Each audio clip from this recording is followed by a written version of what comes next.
In a small, windswept town where the winters felt eternal, a young boy named Lucas spent his days chasing the fading warmth of the sun. His clothes were thin, his shoes were worn to the soles, and his stomach was a constant, gnawing void. While other children played, Lucas stood on street corners clutching a stack of unsold newspapers, desperate to earn enough for his mother's medicine. One particularly brutal afternoon, as a freezing rain began to fall, Lucas felt his strength finally give out. Faint with hunger and shivering uncontrollably, he collapsed against a wooden fence. He knew he couldn't go much further without help. With trembling legs, he walked up to the nearest cottage and knocked, hoping only for a simple glass of water to keep him standing. The door was opened by Elena, a young woman with a face as bright as a summer morning. Seeing the boy's blue lips and the desperate exhaustion in his eyes, she knew water would not suffice. Without a word, she ushered him inside to the warmth of her hearth. She didn't ask for his story or judge his tattered clothes. Instead, she disappeared into the kitchen and returned with a large, steaming bowl of vegetable soup and a thick,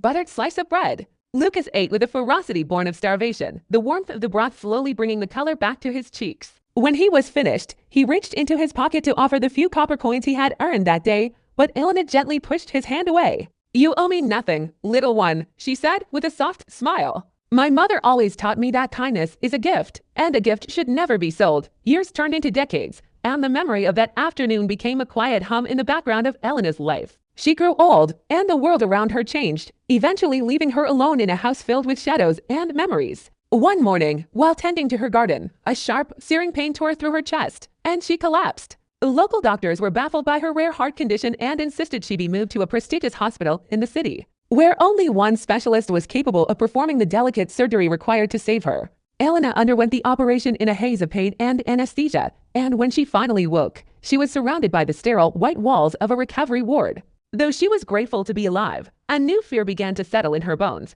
the cost of her survival. She knew that a surgery of this magnitude, performed by a world-renowned surgeon, would cost more than her small house was worth. On the day of her discharge, Elena's hands shook as she was handed a thick envelope containing her final medical bill. She stared at it for a long time, afraid that opening it would mean losing the only home she had ever known. Finally, she gathered her courage and pulled out the paper. Her eyes blurred as she looked for the total. But instead of the thousands of dollars she expected, the balance read $0. Confused and thinking there had been a mistake, she noticed a handwritten note scribbled at the very bottom in elegant, blue ink. It read, "Paid in full 15 years ago, with one bowl of hot soup and a slice of bread." Just then, the door opened and the chief surgeon walked in. He was a man of great stature and quiet dignity, but as he approached her bed, his eyes softened with a familiar warmth. It was Lucas. He had never forgotten the woman who had saved him when the rest of the world looked away. Her small act of mercy had become the foundation of his life, driving him to study through the coldest nights and work the longest shifts until he became a man who could repay the world for the kindness he once received.